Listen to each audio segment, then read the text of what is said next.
दोस्तों, बहुत सारे भाई कमेंट कर रहे हैं कि मैं वीडियो अंग्रेजी में क्यों डाल रहा हूं।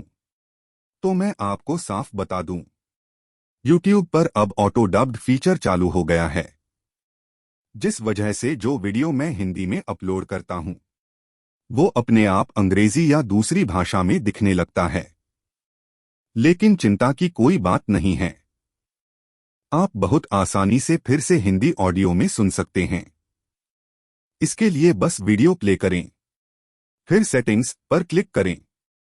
वहां आपको ऑडियो ट्रैक का ऑप्शन मिलेगा, उस पर क्लिक करके हिंदी ऑडियो सेलेक्ट कर लें। बस इतना करते ही वीडियो फिर से हिंदी में चलने लगेगा। तो चलिए दोस्तों, अब वीडियो शुरू करते हैं। अयान की बात सुनकर विपुल और यश चुप हो गए। वो सभी जानते थे कि विराज ने हमेशा से ही गजब की क्षमताओं का परिचय दिया था, लेकिन उसकी शक्तियों का प्रदर्शन मार्शियल आर्ट्स और अल्केमिस्ट क्षेत्र में ही था। विराज ने रचनाकार क्षेत्र में कभी अपनी किसी क्षमता का परिचय उन लोगों के सामने नहीं दिया था। ऐसे में 5 रंगों के इस रचनाकार जाल को विराज भेद सकता था, इसकी संभावना उन तीनों को कम ही लग रही थी। जिसने भी ये 5 रंगों वाला रचनाकार कातिलाना जाल बनाया था, वो कम से कम एक रचनाकार उस्ताद लेवल का रचनाकार रहा होगा। ऐसे में भले ही विराज एक जीनियस था, फिर भी उससे इस रचनाकार जाल को भेदने की उम्मीद नहीं की जा सकती थी। एक रचनाकार उस्ताद लेवल के रचनाकार को भी इस 5 रंगों के कातिलाना जाल को भेदने में अच्छा खासा समय लग जाने वाला था। वो भी इतनी आसानी से इस कातिलाना जाल को नहीं भेद सकता था। यही वजह थी कि विराज को वहां पाकर भी वो तीनों निराशा से ही घिरे हुए थे। यश ने निराश स्वर में कहा, मुझे लगता है कि विराज अपने दोस्तों को ऐसे छोड़कर तो नहीं जाएगा। वो इस कातिलाना जाल को भेदने की कोशिश जरूर करेगा। ऐसे में मुझे लगता है कि कहीं हमारे साथ साथ विराज भी इस कातिलाना जाल में ना फंस जाए। अगर ऐसा हुआ तो हमारे साथ साथ वो भी एक बड़ी मुसीबत में फंस जाएगा। विराज उस 5 रंगों के कातिलाना जाल के बाहर खड़ा होकर अयान, विपुल और यश को देख पा रहा था। उस कातिलाना जाल की वजह से वो उन तीनों की बातों को सुन नहीं पा रहा था। हालांकि विराज उन तीनों के हिलते खुलते बंद होते होठों को ध्यान से देखकर ये समझने की कोशिश कर रहा था कि वो तीनों क्या बातें कर रहे थे। उन तीनों की कुछ बातों को समझकर विराज ने कहा, तो इसका मतलब ये हुआ कि इस कातिलाना जाल को गुप्त रचनाकार उस्ताद लेवल या उससे ऊपर के किसी लेवल के रचनाकार ने बनाया था। ये सोचकर विराज गहरी सोच में चला गया। उसे समझ आ रहा था कि इतने शक्तिशाली रचनाकार जाल को भेद पाना उसके लिए आसान नहीं होने वाला था। कुछ देर गहन चिंतन करने के बाद विराज ने अपनी यूनिवर्स रिंग से अग्निदेवी वैधी की पेंटिंग को बाहर निकाला और फिर उसने सिस्टम से पूछा, सिस्टम, मैं इस जाल को भेदने के लिए किसी बाहरी इंसान की मदद नहीं ले रहा हूँ। मैं सिर्फ बाहरी इंसान से कुछ राय मांग रहा हूँ। मुझे नहीं लगता कि इससे मुझे मिले असाइनमेंट पर कोई निगेटिव फर्क पड़ेगा। सिस्टम की आवाज तुरंत विराज के दिमाग में गूंज उठी, इस कातिलाना जाल को कोई बाहरी इंसान नहीं भेद सकता। इसे तुम्हें ही भेदना होगा। इसके अलावा यदि तुम किसी से कोई राय या सलाह लेना चाहते हो तो ले सकते हो। इससे तुम्हारा असाइनमेंट फेल नहीं होगा। सिस्टम की आवाज सुनकर विराज के चेहरे पर एक स्माइल दौड़ गई। विराज ने बड़ी मात्रा में तलवार धार को अग्निदेवी वैधी की पेंटिंग से गुजार दिया।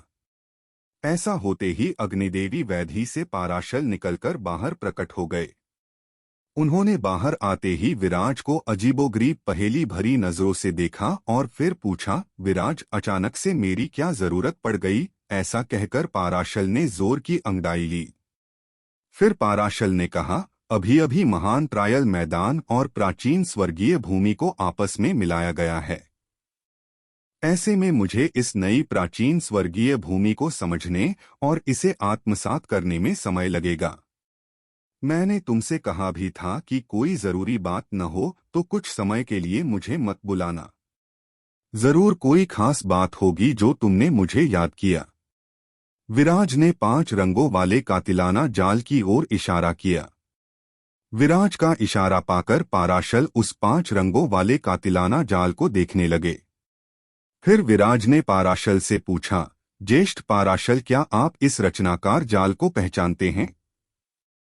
उस 5 रंगों के कातिलाना जाल को देखकर पाराशल ने कहा, पावर कातिलाना बिजली रचनाकार। ऐसा कहने के बाद पाराशल की आंखों में काफी कुछ तैरने लगा।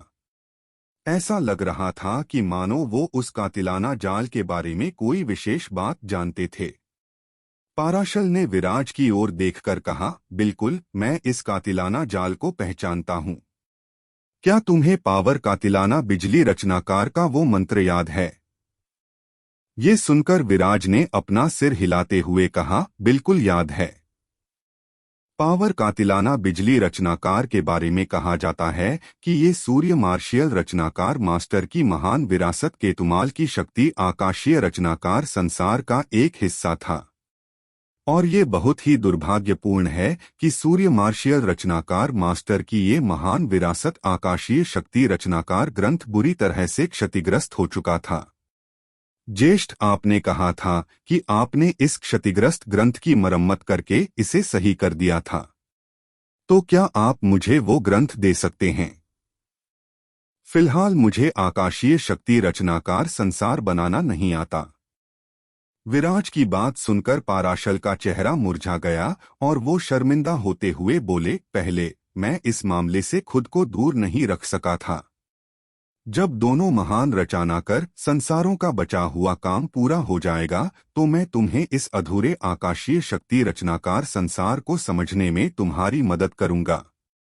जहां तक बात है पावर कातिलाना बिजली रचनाकार संसार की, तो ये रचनाकार संसार के तुमाल की शक्ति आकाशीय रचनाकार संसार से हुबहू मिलता जुलता ही है।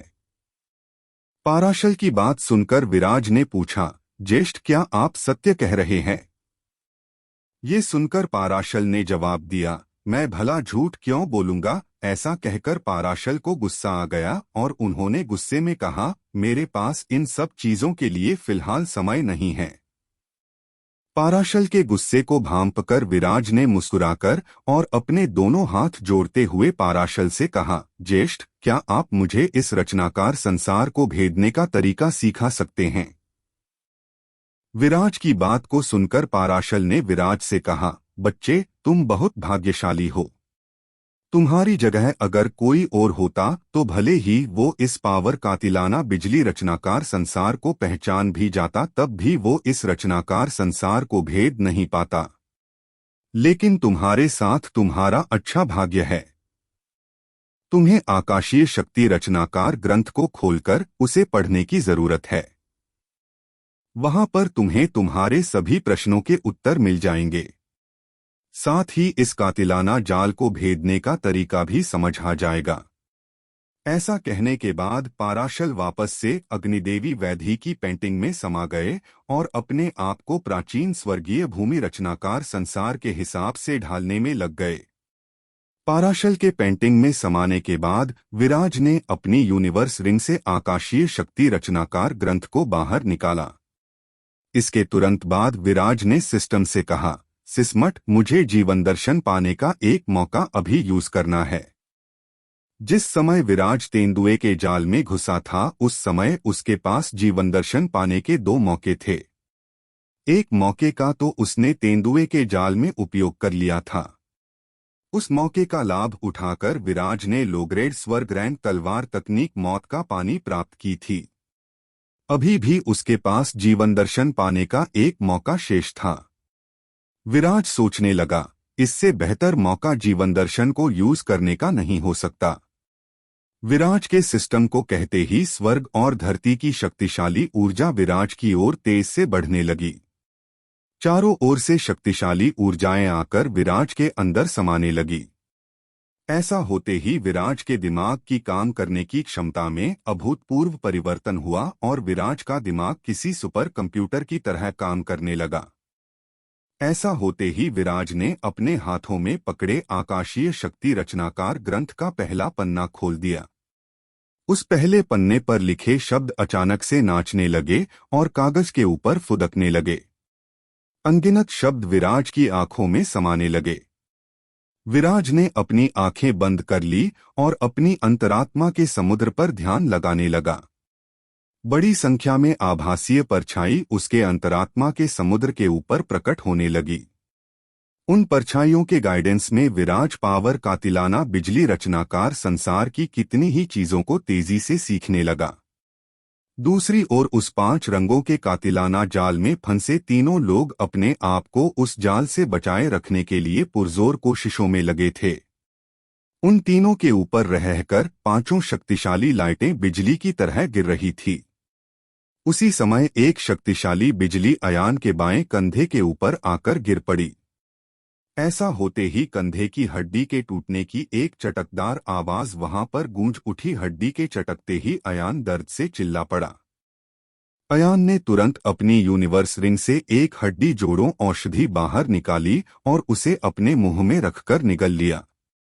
उस औषधि के प्रभाव से अयान की कंधे की हड्डी थोड़ी देर में जुड़ जाने वाली थी, लेकिन कुछ समय के लिए अयान की क्षमता काफी ज्यादा कम हो गई।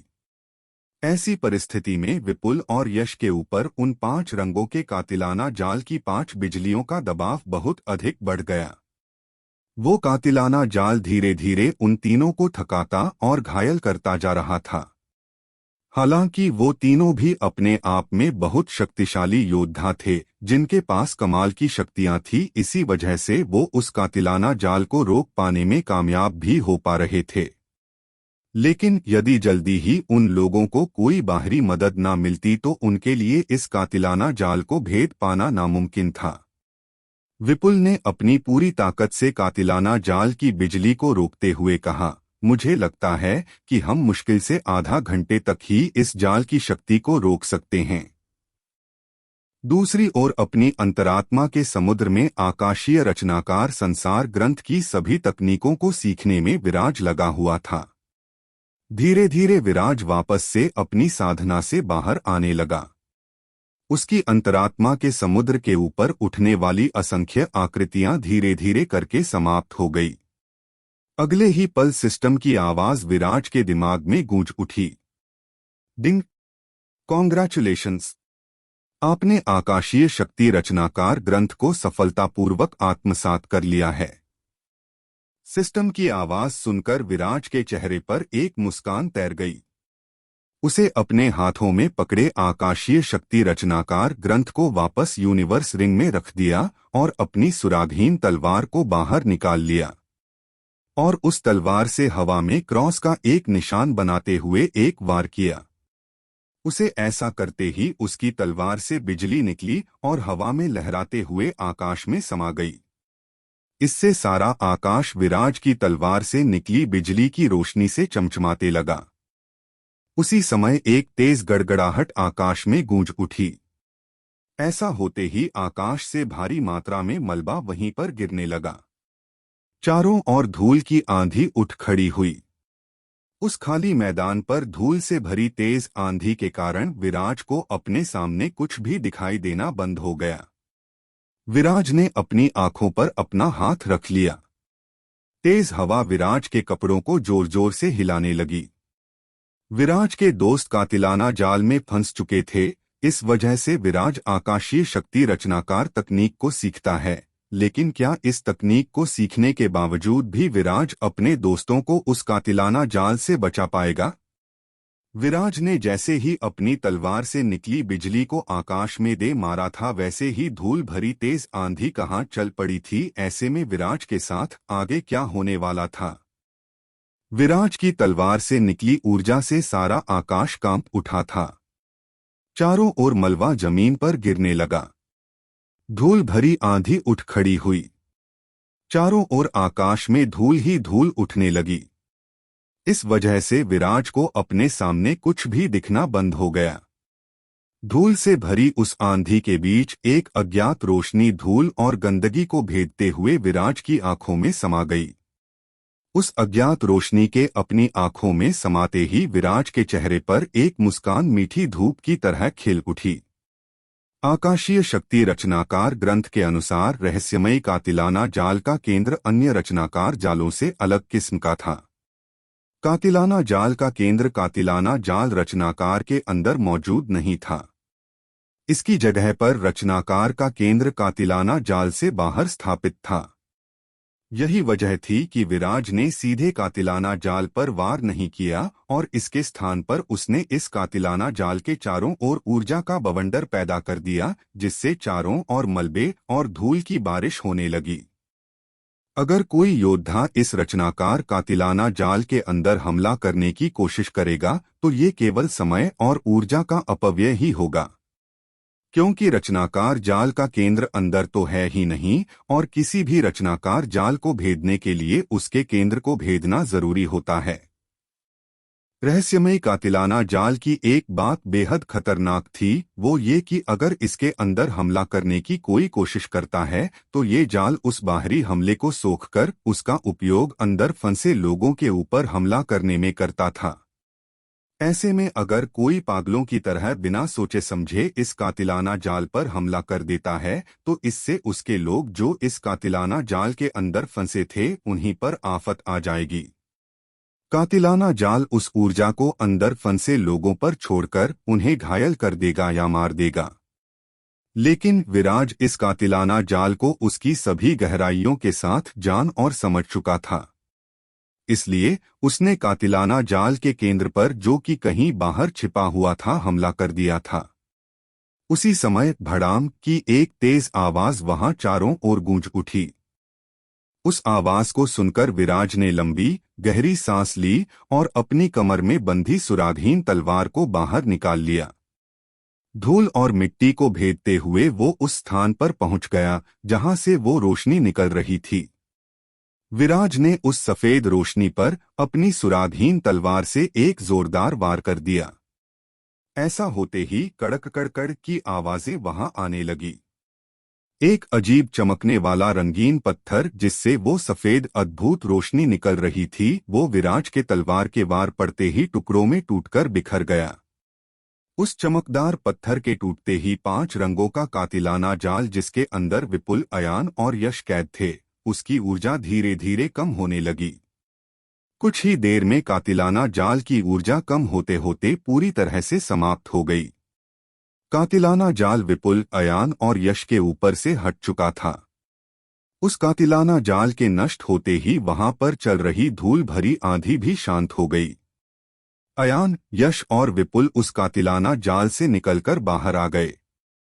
विराज ने जब उन तीनों को देखा तो पाया कि उन तीनों के कपड़े फटे हुए थे और उनके चेहरे पीले पड़े हुए थे।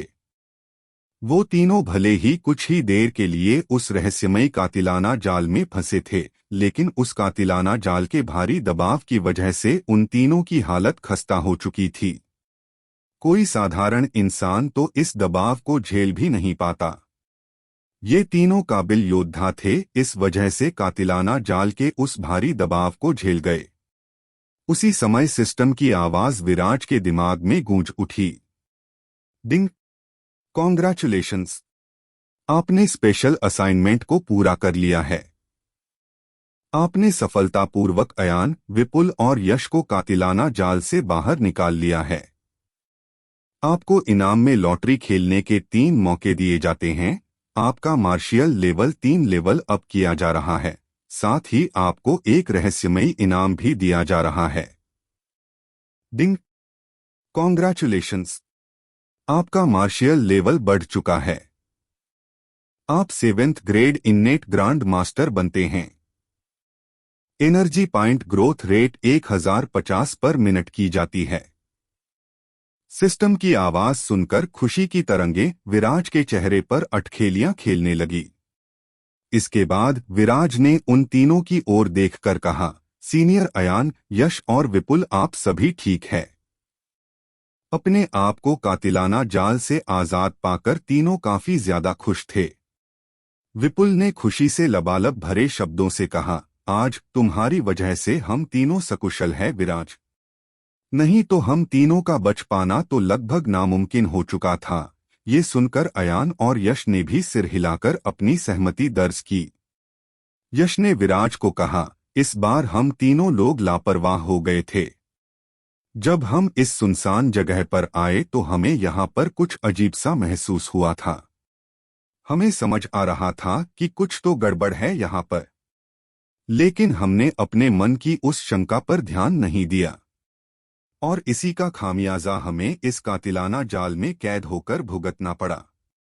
अगर तुम यहाँ ना आते तो हम कभी भी इस जाल से बाहर नहीं निकल पाते। यश की बात सुनकर विराज ने मुस्कुराकर कहा, ये तो बस एक महान सौभाग्य से संभव हो सका। ये सुनकर अयान ने कहा, इस रचनाकार जाल को भेदना किसी सामान्य तो क्या बड़े योद्धा के भी बस की बात नहीं थी। इस वजह से केवल भाग्य के सहारे इस जाल को भेदा नहीं जा सकता था। तुम इस रहस्यमयी कातिलाना जाल को भेदने में कैसे कामयाब हो सके? इस जाल पर बाहर से हमला करने पर तो ये जाल किसी भी तरह नष्ट होने वाला नहीं था। पहले विपुल और यश इस कातिलाना जाल के अंदर फंसे थे।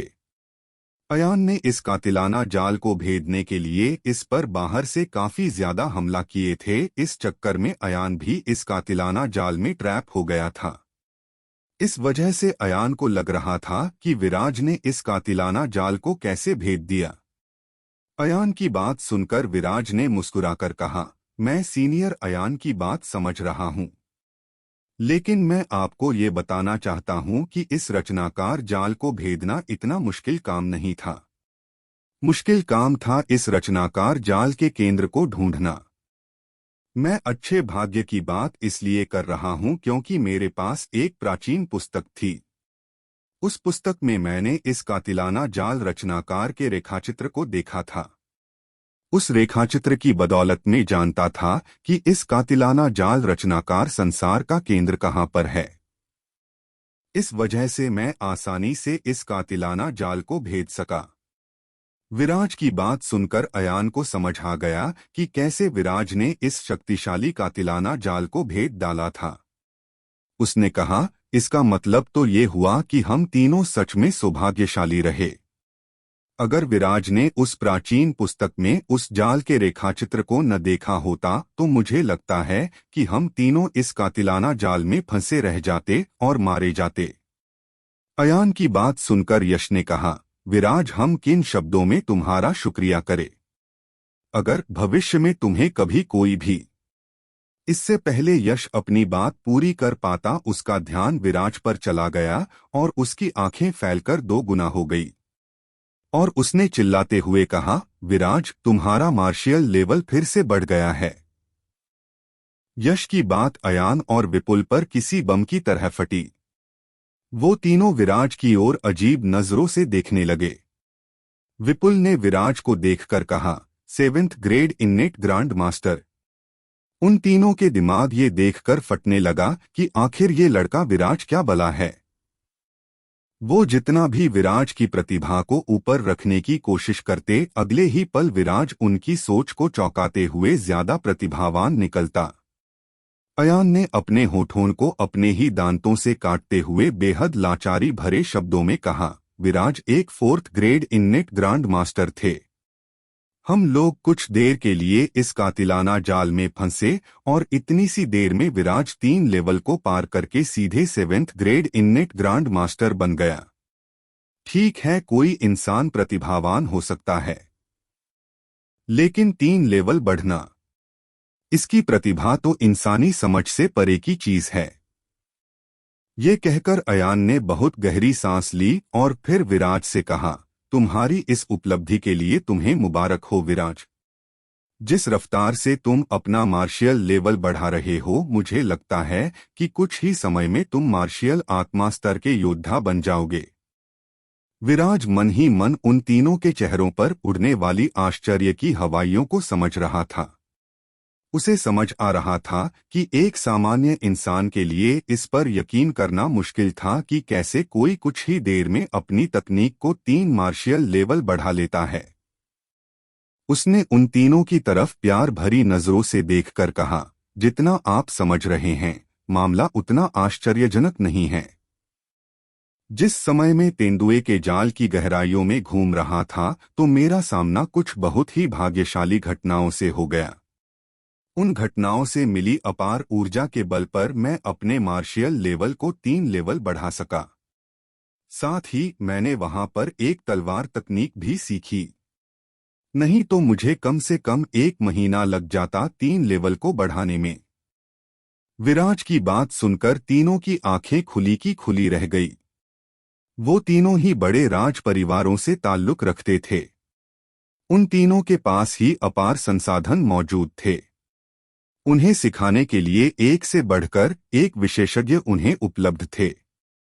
फिर भी उन्हें सिर्फ फर्स्ट ग्रेड तक पहुंचने में ही 1 महीना लग गया था। विराज से तुलना करने पर तो वो तीनों बेहद साधारण इंसान अपने आप को महसूस कर रहे थे। उन तीनों के चेहरों को अभी भी हतप्रभ होता देखकर विराज को समझ नहीं आ रहा था कि वो क्या कहे। फिर उसने कहा, आप लोग कृपया इस बात को भूल जाइए। विराज की बात सुनकर अयान, विपुल और यश एक दूसरे का चेहरा देखने लगे। अयान को विराज की बात सही लगी। उसके लिए विराज अग्निदेवी वैधी की तरह एक दुर्लभ प्रतिभा थी, जिसकी प्रतिभा के विस्तार को समझना उसके लिए नामुमकिन था। अयान ने बात को पलटते हुए कहा, विराज, क्या तुम्हें पता है कि हम लोगों ने खतरे को भांपने के बाद भी क्यों इस जगह पर आने का खतरा उठाया? यहाँ आने पर ही हमें समझ आ रहा था कि हमारे साथ कुछ गड़बड़ हो सकती है, फिर भी हमने यहाँ आने की कोशिश की। अयान की बात सुनकर विराज की आंखें पहेली भरी नजरों से अयान की ओर देखने लगी। आखिर क्या कारण था कि बड़े खतरे के होने के बाद भी अयान, विपुल और यश उस खाली जगह पर आधमके थे और कातिलाना जाल में फंस गए थे? क्या इस जगह पर कोई कीमती और दुर्लभ खजाना मौजूद था? अगर ऐसा था तो क्या विराज सभी के साथ मिलकर उस दुर्लभ खजाने को पाने के लिए निकलने वाला था?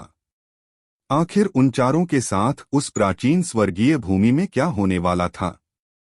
अयान की बात सुनने के बाद विराज के दिमाग में उत्सुकता ने अपने पंख तेजी से फैलाने शुरू कर दिए थे।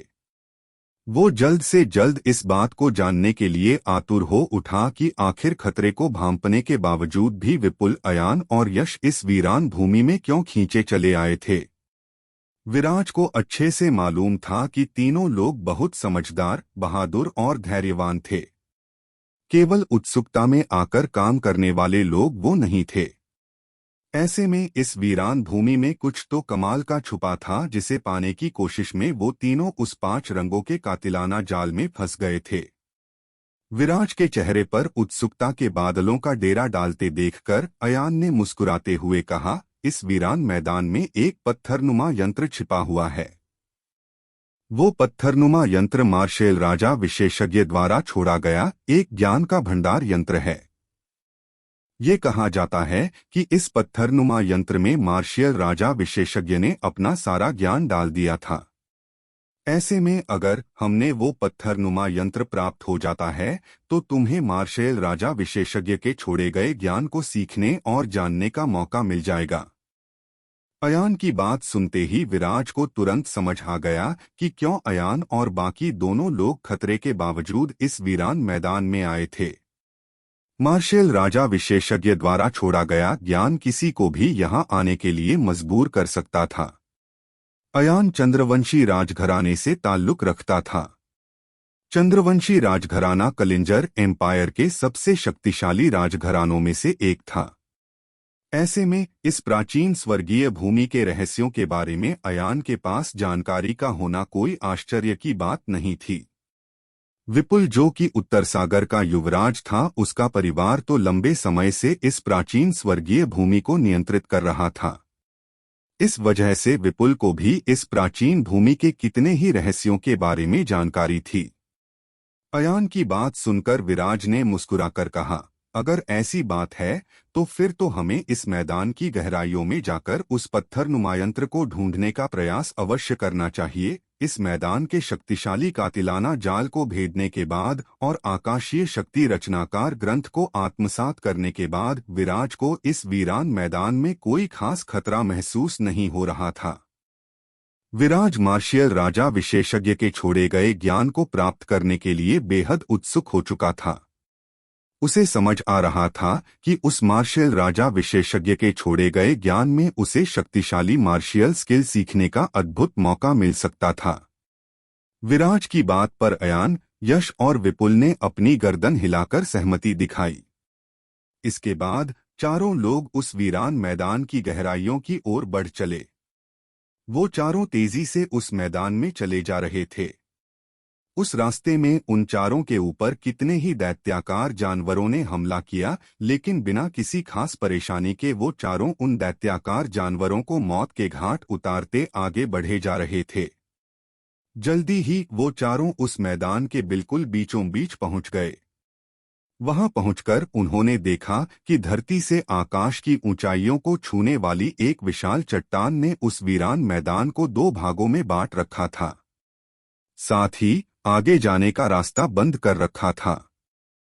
विराज ने जब उस चट्टान को ध्यान से देखना शुरू किया तो उसे उस चट्टान के नीचे एक पत्थरनुमा यंत्र दिखाई दिया जो उस विशालकाय चट्टान के नीचे दबा पड़ा था और जिसका एक सिरा जमीन से बाहर निकला हुआ था। उस पत्थरनुमा यंत्र के उस बाहर निकले हिस्से की हालत एकदम जर्जर हो चुकी थी। उस पत्थरनुमा यंत्र पर हर तरफ दरारें पड़ी हुई थी। उस एकदम जर्जर हालात में चट्टान के नीचे दब पत्थरनुमा यंत्र को देखकर विराज ने मायूस होकर कहा, क्या ये वो पत्थरनुमा यंत्र है जो मार्शियल राजा विशेषज्ञ की छोड़ी गई विरासत थी? इस पत्थर की दुर्दशा को देखकर लग तो नहीं रहा कि ये पत्थर मार्शियल राजा विशेषज्ञ द्वारा छोड़ा गया पत्थरनुमा यंत्र है। ऐसा कहते हुए विराज के चेहरे पर कितने ही प्रश्न उभर आए। विराज को लग रहा था कि एक मार्शियल राजा विशेषज्ञ द्वारा छोड़े गए पत्थरनुमा यंत्र में धरती और स्वर्ग की कितनी ही बेमिसाल शक्तियां समाहित होगी। ऐसे में इस पत्थर की इतनी खराब हालत कैसे हो सकती थी? इस पत्थर को तो आज भी एकदम सही सलामत होना चाहिए था।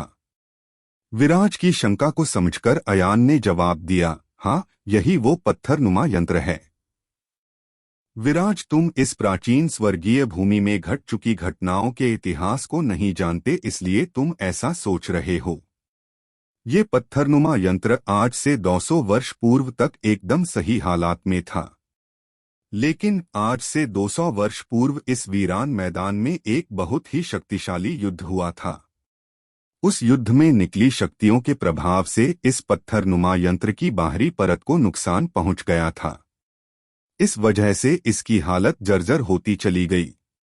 अयान की बात सुनकर विराज को उस पत्थरनुमा यंत्र के जर्जर दशा के बारे में समझ आने लगा।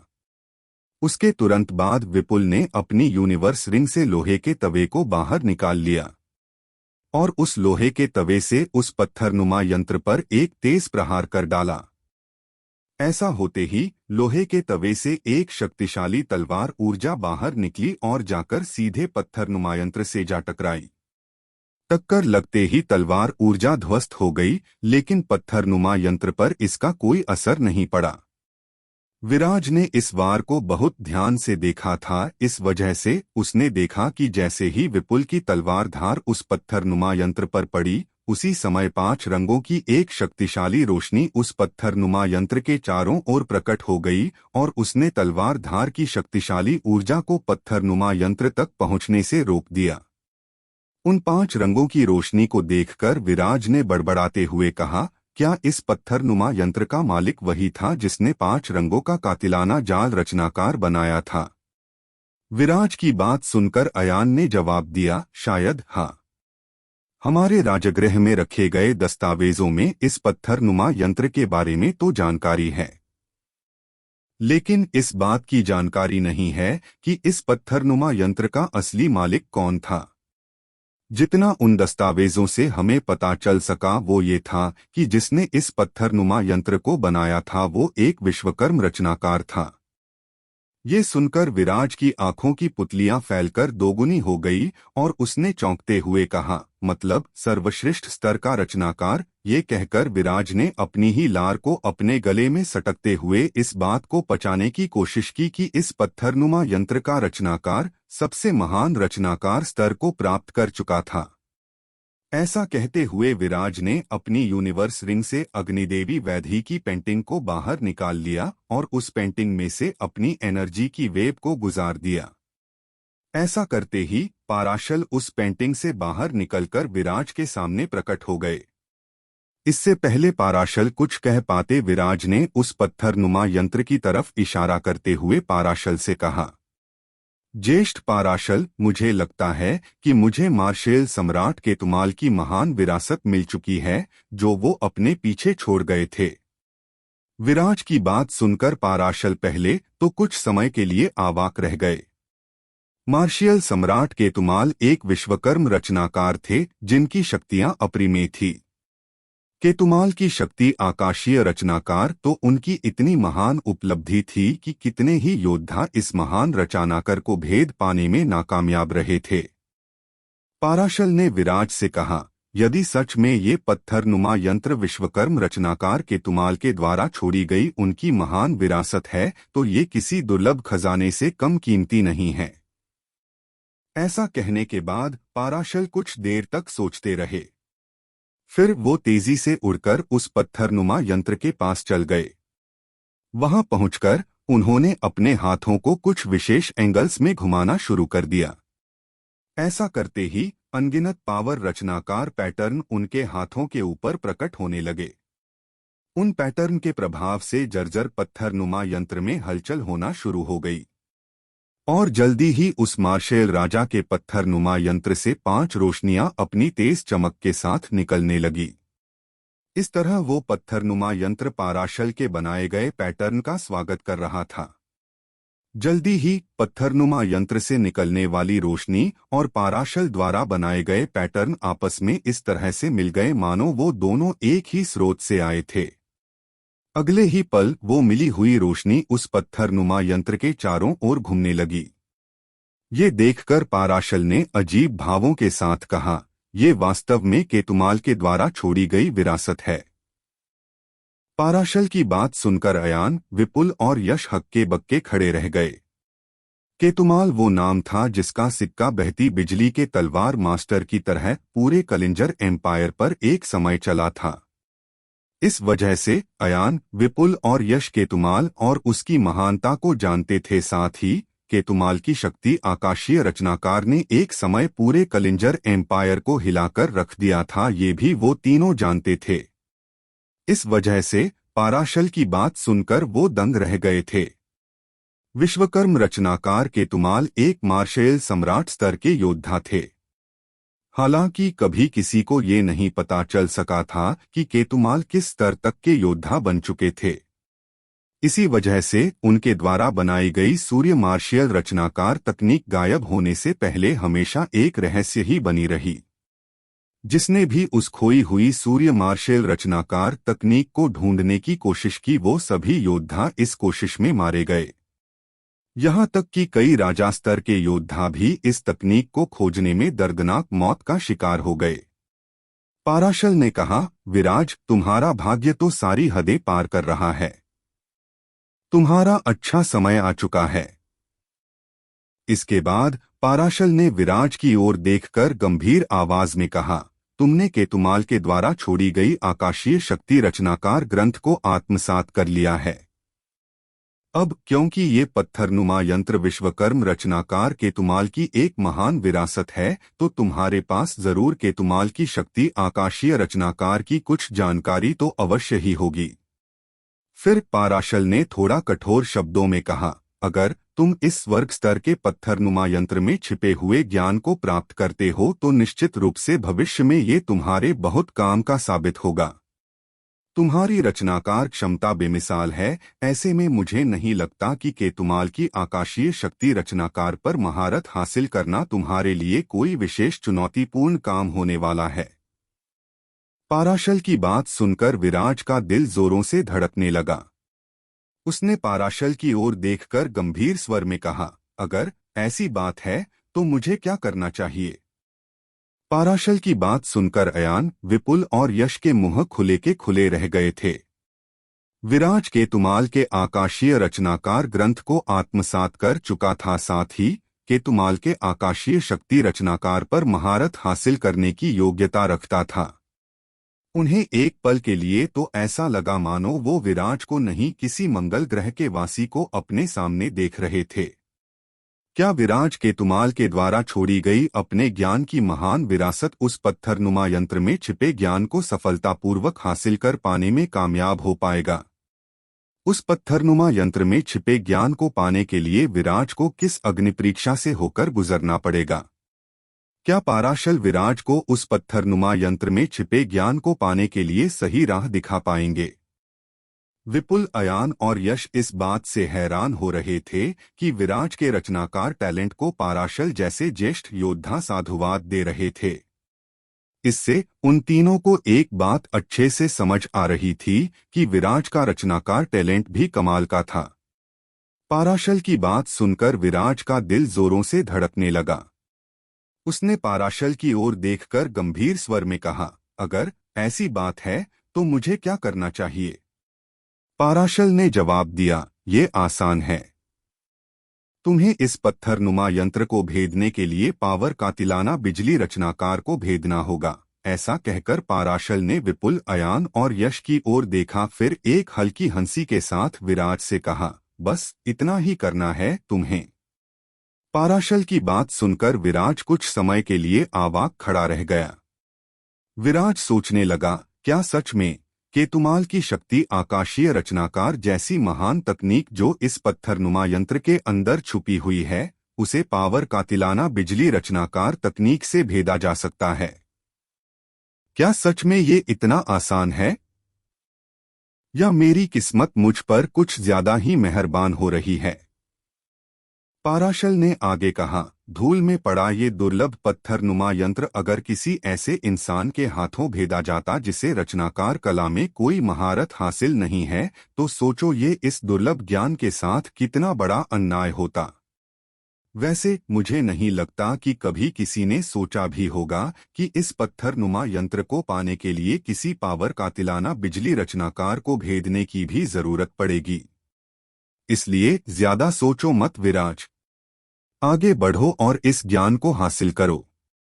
पाराशल की बात सुनकर विराज ने अपनी सुराधीन तलवार बाहर निकाल ली और उस तलवार से एक शक्तिशाली वार पत्थरनुमा यंत्र के पास ही जमीन पर कर डाला। तलवार जमीन पर पड़ते ही धम्म की आवाज से वो वीरान मैदान गूंज उठा। वहां चारों ओर धूल भरी आंधी चलने लगी। चारों ओर धूल का साम्राज्य फैलने लगा। धूल का प्रवाह इतना ज्यादा तेज था कि विराज को अपनी आंखें बंद करनी पड़ गई। उसी समय वहां पर चारों ओर एक सफेद रंग की तेज रोशनी प्रकट हुई और कुछ ही क्षणों में गायब भी हो गई। सफेद रोशनी के गायब होते ही नीले रंग की पोशाक पहने एक बूढ़ा इंसान विराज के सामने खड़ा था। उस बूढ़े इंसान ने विराज को देखकर कहा, चलो, किसी ने मेरे रखे गए इस महान पत्थरनुमा यंत्र को भेदने का कार्य पूरा किया। मुझे नहीं लगा था कि मेरे द्वारा रख छोड़ा गया ये टूटा हुआ पत्थरनुमा यंत्र एक नौजवान योद्धा भेद देगा। मैं पिछले 1000 साल से उस इंसान का इंतजार कर रहा था जो इस प्राचीन स्वर्गीय भूमि में आकर मेरे पत्थरनुमा यंत्र को भेदेगा। लड़के, तुम्हारी प्रतिभा बेमिसाल है। उन बूढ़े इंसान की बात सुनकर विराज ने कहा, ऐसा कहना आपका बड़प्पन है। क्या मैं आपका नाम जान सकता हूं? विराज की बात सुनकर उस बूढ़े इंसान ने जवाब दिया, मेरा क्या नाम है? मुझे लगता है कि मेरा नाम जानने से कोई फायदा नहीं, क्योंकि मेरा नाम इतना ज्यादा लंबा है कि अपने नाम को बताने में ही काफी समय जाया हो जाएगा। इसलिए मैं तुम्हें अपना सरनेम बताता हूं जो याद रखना बेहद आसान है। फिर बूढ़े आदमी ने गर्व से भरकर कहा, मेरा सरनेम है रणथंभौर। मुझे रचनाकार सम्राट केतुमाल के नाम से भी जाना जाता है। ये सुनकर विराज बुरी तरह से चौंक गया और बोला, रचनाकार सम्राट केतुमाल? तो क्या सूर्य मार्शियल रचनाकार तकनीक आपसे संबंधित है? ज्येष्ठ, विराज की बात सुनकर केतुमाल ने चौंकते हुए कहा, सूर्य मार्शियल रचनाकार तकनीक? फिर कुछ सोचकर हंसते हुए कहा, आज से 400 साल पहले एक लड़के ने केतुमाल की शक्ति आकाशीय रचनाकार तकनीक को हासिल करके आत्मसात कर लिया था। ऐसा करने से उस लड़के के मार्शियल लेवल में तेजी से वृद्धि हुई थी, लेकिन वो सूर्य मार्शियल रचनाकार तकनीक हासिल नहीं कर सका। रचनाकार सम्राट केतुमाल की बात सुनने के बाद विराज, पाराशल, विपुल, अयान और यश सभी लोग कुछ समय के लिए एकदम शांत खड़े रह गए। सभी लोगों को एकदम शांत खड़े देखकर रचनाकार सम्राट केतुमाल ने कहा, दुर्भाग्यवश वो लड़का अपनी अपेक्षाओं के अनुरूप सफल नहीं हो सका। हालांकि वो केतुमाल की शक्ति आकाशीय रचनाकार तकनीक को हासिल करने में सफल रहा था, लेकिन वो इस पत्थरनुमा यंत्र को भेदने में कामयाब नहीं हो सका था। इसके बाद रचनाकार सम्राट केतुमाल ने विराज की आंखों में देखकर कहा, लड़के, जैसे ही तुमने मेरे द्वारा छोड़े गए इस पत्थरनुमा यंत्र को भेद पाने में सफलता हासिल की, उसी समय से तुम इस पत्थरनुमा यंत्र और इसके अंदर छुपे ज्ञान के वारिस बन चुके हो। हालांकि इससे पहले कि मैं तुम्हें इस पत्थरनुमा यंत्र को सौंपूं, मुझे तुम्हें कुछ बताने की जरूरत है। रचनाकार सम्राट की बात पर विराज ने कहा, हाँ ज्येष्ठ, कहिए। मैं सौभाग्यशाली हूं कि आपकी बात सुनने का सौभाग्य मुझे प्राप्त हो रहा है। रचनाकार सम्राट ने विराज से कहा, लड़के, पहले तुम मुझे ये बताओ कि ये केपलर यूनिवर्स कितना बड़ा है। ऐसा कहकर रचनाकार सम्राट केतुमाल ने विराज की आंखों में अंदर तक झांका। रचनाकार सम्राट की बात सुनने के बाद विराज गहरी सोच में डूब गया। वो कभी भी कलिंजर एम्पायर तक से बाहर नहीं गया था, ऐसे में उसे कैसे मालूम होता कि ये केपलर यूनिवर्स कितना विशालकाय था। फिर कुछ देर सोचने के बाद विराज ने केतुमाल को जवाब दिया, हमारा ये केपलर यूनिवर्स बहुत विशाल है। मुझे लगता है कि केवल मार्शियल मोनार्क स्तर के योद्धा ही इसकी विशालता को जानते और समझते होंगे। विराज की बात पर रचनाकार सम्राट केतुमाल ने कहा, तुम्हारी बात कुछ हद तक सही है। वैसे क्या तुम जानते हो कि केपलर यूनिवर्स 2 महाद्वीपों में बंटा एक यूनिवर्स है? रचनाकार सम्राट केतुमाल की ये बात विराज के दिमाग के सभी पर्दों को झकझोर देने के लिए काफी थी। एक पल के लिए तो उसे केतुमाल की बात पर बिल्कुल भी यकीन नहीं हुआ। विराज के साथ साथ पाराशल, विपुल, अयान और यश भी ये सुनकर केतुमाल की ओर आंख फाड़कर देखने लगे। उन्हें भी इस बारे में कोई जानकारी नहीं थी। उन सभी ने इस तरह की बात पहली बार सुनी थी। केपलर यूनिवर्स 2 महाद्वीपों में बंटा था, इस बात ने सभी के होश उड़ा दिए थे। सभी लोगों के होश उड़ता देखकर रचनाकार सम्राट केतुमाल ने कहा, हालांकि ये बात कहना पूरी तरह से सटीक नहीं होगा कि केपलर यूनिवर्स 2 हिस्सों में बटा यूनिवर्स है। दरअसल केपलर यूनिवर्स के दूसरे हिस्से का नाम है हिमधर महाद्वीप। हिमधर महाद्वीप का आकार कलिंजर एम्पायर से 2 गुना से ज्यादा बड़ा नहीं होगा। वैसे इसे एक अलग महाद्वीप कहने से अच्छा है कि हम इसे एक द्वीप कहकर पुकारे। ऐसा द्वीप जो केपलर यूनिवर्स ऊपर हवा में तैर रहा है। रचनाकार केतुमाल की बात सुनने के बाद विराज कुछ सोचने लगा और फिर कुछ सोचकर उसने कहा, तो ज्येष्ठ के कहने का मतलब ये हुआ कि केतुमाल की शक्ति आकाशीय रचनाकार तकनीक हिमधर महाद्वीप से आई है। बिल्कुल सही, रचनाकार सम्राट केतुमाल ने भारी आवाज में कहा और अपना सिर हिलाया। ऐसे में अगर तुम केतुमाल की शक्ति आकाशीय रचनाकार तकनीक को पूर्ण रूप से सीख लेते हो और इसका उपयोग करते हो तो इससे हिमधर महाद्वीप में रहने वाले विशेषज्ञों की इसकी जानकारी तुरंत लग जाएगी। ऐसे में वो विशेषज्ञ तुम्हें ढूंढकर ही मानेंगे। लड़के, तो अब बताओ, क्या तुम इन नई जानकारी को जानने के बाद भी केतुमाल की शक्ति आकाशीय रचनाकार तकनीक को पूरा सीखना चाहते हो? रचनाकार सम्राट केतुमाल की बात सुनने के बाद विराज ने कुछ देर विचार किया और फिर शांत स्वर से कहा, हाँ, मैं अब भी इस तकनीक को पूरा सीखना चाहता हूँ। विराज ने इस खतरे के बावजूद हाँ की थी कि इससे आगे चलकर उसके जीवन में बड़ी समस्याएं पैदा हो सकती थी। हिंदर महाद्वीप एक ऐसी जगह थी जिसके बारे में बहुत कम लोग जानते थे। इसका सीधा सा मतलब ये भी था कि ये जगह बहुत ही कम लोगों के लिए खुली थी। अधिकतर लोगों के लिए इस जगह के दरवाजे हमेशा के लिए बंद ही थे। ऐसे में इस हिंदर महाद्वीप के विशेषज्ञ किस तरह की शक्तियों के स्वामी होंगे, इस बात से विराज बिल्कुल अनजान था। हालांकि जब तक लापरवाही के साथ विराज केतुमाल की शक्ति आकाशीय रचनाकार तकनीक का उपयोग नहीं करता, तब तक वो विशेषज्ञ विराज को इस तकनीक का उपयोग करते हुए खोज नहीं सकते थे। विराज की हाँ सुनकर रचनाकार केतुमाल के चेहरे पर एक जोरदार हंसी आ गई और हंसते हुए उन्होंने कहा, अगर ऐसा है तो ठीक है। अगर इस बात को जानने के बाद भी तुम्हारे अंदर इस तकनीक को सीखने की हिम्मत है, तो मैं निश्चित रूप से तुम्हें केतुमाल की शक्ति आकाशीय रचनाकार तकनीक सिखाऊंगा। मेरे लिए भी ये एक विशेष क्षण होगा। ऐसा कहकर रचनाकार केतुमाल की आकृति छोटे छोटे टुकड़ों में टूट गई और एक प्रकाश की किरण में बदलकर विराज की आंखों में समा गई। ऐसा होते ही सूचना और ज्ञान की बाढ़ विराज के दिमाग में ज्वारीय लहरों की तरह उठने लगी। इससे विराज का अंतरात्मा का समुद्र जोर जोर से हिलने लगा। सूचनाओं का प्रवाह बड़ी मात्रा में बेतरतीब ढंग से विराज की दिमाग में समाने लगा। विराज ने तुरंत सभी सूचनाओं और ज्ञान को सही ढंग से अपने दिमाग के अंदर व्यवस्थित करना शुरू कर दिया। कुछ ही देर में सिस्टम की आवाज उसके दिमाग में गूंज गई। डिंग, कॉन्ग्रेचुलेशंस! विराज केतुमाल की शक्ति आकाशीय रचनाकार तकनीक को आत्मसात करने की प्रक्रिया शुरू हो चुकी है।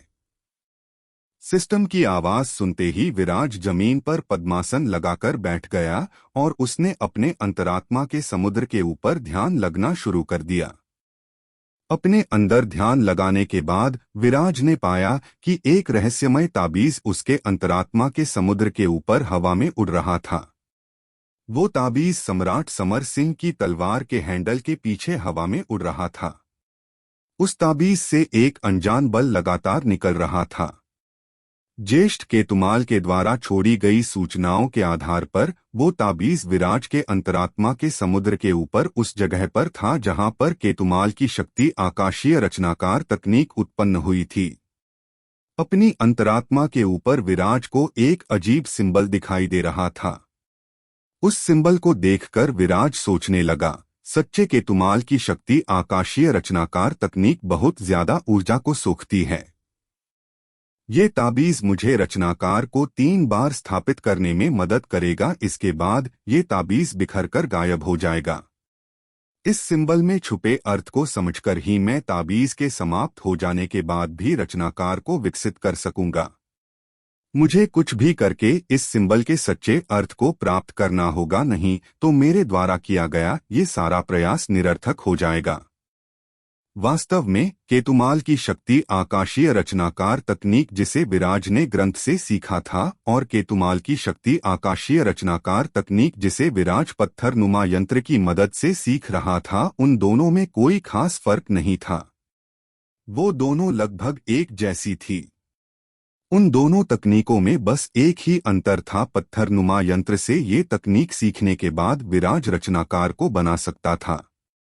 विराज ने केतुमाल के पत्थर नुमा यंत्र को भेदने में सफलता हासिल कर ली थी। इससे विराज के अंदर बड़ी ताकत आने वाली थी। तो क्या थी वो ताकत, और वो ताकत विराज में क्या परिवर्तन लाने वाली थी? क्या विराज के जीवन में कोई नई मुसीबत आने वाली थी जिसमें विराज इस नई तकनीक का प्रयोग करने वाला था? विराज के साथ आगे क्या क्या होने वाला था? 400 साल पहले जिस लड़के ने इस पत्थरनुमा यंत्र से केतुमाल की शक्ति आकाशीय रचनाकार को सीखा था, और अब जब विराज इस रचनाकार को सीख रहा था, तो उन दोनों में एक ही अंतर था कि वो लड़का इस तकनीक का सही तरह से आकलन नहीं कर सका था, लेकिन विराज इस तकनीक का बिल्कुल सही तरह से आकलन कर पा रहा था। केतुमाल की शक्ति आकाशीय रचनाकार तकनीक एक हाई ग्रेड स्वर्ग के कदम जैसी पावरफुल तकनीक थी, लेकिन कम क्षमता के इंसान के लिए ये तकनीक सिर्फ लो ग्रेड स्वर्ग के कदम तकनीक ही थी। यही कारण था कि केतुमाल की ये तकनीक किसी शक्तिशाली योद्धा के हाथों में जाने के बाद ही अपनी सच्ची विरासत और शक्ति को प्राप्त हो सकती थी। विराज अगर एक सामान्य योद्धा होता जो अपनी अंतरात्मा के समुद्र के ऊपर उठने वाले सिंबल्स को सही तरह से पहचान नहीं पाता, तो ऐसे हालात में वो सिर्फ अर्थग्रेड केतुमाल की शक्ति आकाशीय रचनाकार को विकसित कर पाता। साधना में बैठा विराज इस रचनाकार को आत्मसात करने में लगा था। उसने अपने होठों को हिलाते हुए कहा, लेकिन इससे पहले एक जगह ढूंढते हैं जहां पर मैं इस केतुमाल की शक्ति आकाशीय रचनाकार को बनाने का अभ्यास कर सकूं। ऐसा कहकर विराज उस दिशा की ओर देखने लगा जहां से वो उस वीरान जगह पर आया था, और उस जगह को देखकर उसके चेहरे पर एक अजीब सी व्यंग्यात्मक मुस्कुराहट प्रकट हो गई। विराज ने बेहद गंभीर स्वर में बिना कोई विशेष भाव दिए कहा, सभी लोग जो मेरा पीछा करते हुए यहाँ तक आए हो, सामने आ सकते हो। अयान और बाकी लोग विराज की बात सुनकर हतप्रभ रह गए। उन्हें तो अपने आसपास कुछ भी अजीब होता महसूस नहीं हो रहा था, लेकिन विराज ने अपने आसपास अनजान हलचलों को महसूस कर लिया था। इससे उन सभी को समझ आ रहा था कि उनकी तुलना में विराज की अवलोकन करने की क्षमता काफी ज्यादा थी, जैसा कि एक बिरले योद्धा से अपेक्षित था, जिसके लिए बैटल हाउस और गोली संस्थान के डीन आपस में लड़ मरे थे, बिल्कुल वैसा ही। लेकिन फिर भी एक साधारण इंसान के लिए हमारे होने को महसूस कर पाना लगभग नामुमकिन होता है। ऐसा कहते हुए वो तेज आवाज जोर जोर से हंसने में बदल गई, और उसी समय अर्नव वसु विराज के सामने आकर खड़ा हो गया। उसके चेहरे पर विराज के लिए नफरत तैर रही थी।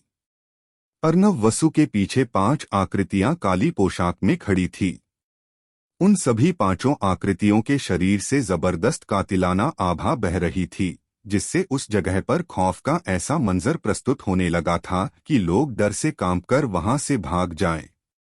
राजधानी की वसु फैमिली के शिकारी दल के लोग उन 5 काले रंग की पोशाक पहने आकृतियों को देखने के बाद अयान के चेहरे का रंग उड़ गया, और उसने डर से चीखते हुए कहा, चंद्रवंशी और वसु फैमिली के आपसी संबंध कभी भी अच्छे नहीं रहे थे।